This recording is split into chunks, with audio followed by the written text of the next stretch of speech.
శ్రీ మహాగణాధిపతయే నమః. శ్రీ మహాసరస్వత్యై నమః.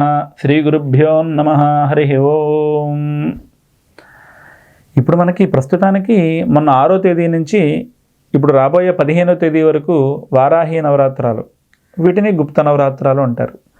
అంటే ఇవి గురు పరంపర అని చెప్పనేసి ఉంటాయండి. అంటే వారు గురువుగారు చెప్పాలి. ఏదైనా గురువుగారు చెప్తే అది సమ్మతం, గురువుగారు చెప్తే అది వేదం. గురువుగారు చెప్పని దానికి మనం ఏదైనా చేస్తే అది దోషం. ఎంచేతంటే గురువు అనేటువంటి ఆయన చాలా ప్రధానం. మనకి గురి చూసి కొట్టండి అంటారు చూడండి. ఏదైనా ఒక వస్తువు వేయాలన్నా, ఒక బాల్ ఒక గోల్లో వేయాలన్నా ముందు గురు ఉండాలి. ఆ గురే గురుడు, ఆయనే గురువు. అంటే గురువు గారు అంగీకరించారు అంటే కనుక భగవంతుడు కూడా హర్షిస్తాడు.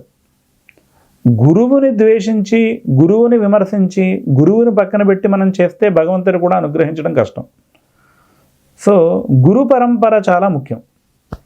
అయితే ఇప్పుడు నన్ను కొంతమంది అడిగినటువంటి విషయం, ఈ వారాహి నవరాత్రాల యొక్క దీక్షలో భాగంగా పవన్ కళ్యాణ్ గారు చెప్పులు వేసుకుని కొన్ని చోట్ల ఆయన తిరగడం మేము చూసాము. అది ఎంతవరకు వాస్తవం, అసలు చెప్పులు వేసుకోవచ్చా, అది దీక్షా నియమమేనా అని కొంతమంది ప్రస్తావన చేశారు. అయితే మనలో చాలామందికి తెలుసున్నటువంటి అంశమే, బహుశా కొంతమంది మర్చిపోయి ఉండొచ్చు, లేదంటే కాలక్రమేణా వాటి గురించి మొత్తం మర్చిపోయి ఉండొచ్చు. పెళ్లి చేసినప్పుడు ఆ యొక్క పెళ్లి కొడుకు పెళ్లి కుమార్తె వస్తారు. ఆ పెళ్లి కొడుక్కి పాము కోళ్ళు అని చెప్పనేసి ఒక చెక్కతో తయారు చేసినటువంటి పాదరక్షలు ఇస్తారండి.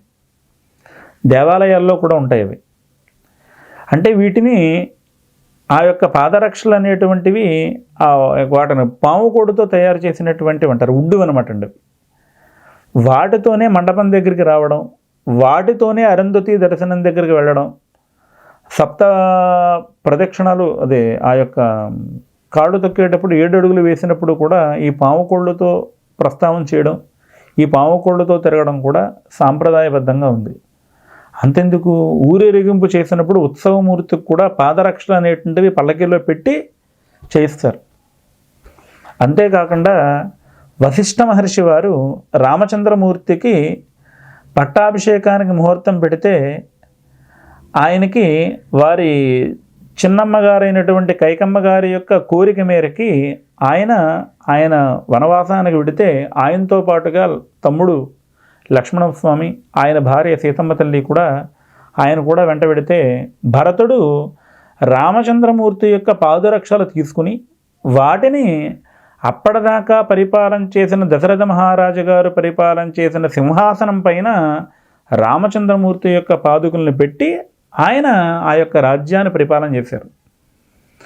అయితే ఈ పాదరక్షల్లో భాగంగా ఆయన వేసుకోవడం అనేటువంటిది, ఇప్పుడు ఉదాహరణకి కొన్ని దీక్షలు చేసినప్పుడు సబ్ ఇన్స్పెక్టర్ గారు, సర్కిల్ ఇన్స్పెక్టర్ గారు, సూపరింటెండెంట్ ఆఫ్ పోలీస్ ఇలాంటి వాళ్ళు అయ్యప్ప స్వామి మాలదీక్ష వేసినప్పటికీ కూడా వారు యూనిఫామ్ అనేటువంటి దాన్ని వదిలిపెట్టకుండా పైన అంటే ఒక నల్ల తువ్వాలో ఒకటి వేసుకుంటే అయ్యప్ప స్వామికి సంబంధించింది, లేదంటే దేవీ నవరాత్రులు అయితే ఒక ఎర్ర తువ్వాలో ఒకటి వేసుకుని వాడు యూనిఫామ్ అయితే తీరు.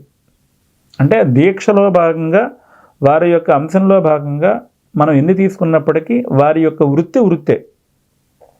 అలాగే ఆ పాదరక్షల్లో భాగంగా ఇటువంటి పాదరక్షలు వేసుకుని ఆయనకి గురు పరంపరలో గురువు గారు ఇచ్చినటువంటి పాదరక్షలు ఏవైతే మీరు చెప్పులుగా అనుకునేటువంటివి ఏవైతే ఉన్నాయో అవి పాము కోళ్ళు లాంటివి. అంటే అవి వుడ్డుతో తయారు చేయబడ్డవి కాబట్టి దీక్షలో అయితే ఇది దోషం కాదండి. అంటే విమర్శించడం అనేటువంటిది వస్తే కనుక బొట్టు పెట్టుకుంటే విమర్శించవచ్చు, జంజం వేసుకుంటే విమర్శించవచ్చు, కళ్ళజోడు పెట్టుకుంటే విమర్శించవచ్చు. విమర్శ అనేటువంటిది ఇంకేదో రకంగా ప్రతి మనిషికి సహజం అయిపోయింది అది. అయితే అది దీక్షలో భాగంగా అదైతే దోషమైతే కాదండి. దాన్ని మనం భూతద్దంలో చూసి అమ్మవారికి చేసేటువంటి వ్రత దీక్షని మనం అది ఇబ్బందిగా దాన్ని వేరే భూతద్దంలో చూసి మన యొక్క సాంప్రదాయాన్ని మనమే తగ్గించుకోవాల్సిన అవసరం అయితే లేదు. జై శ్రీరామ్.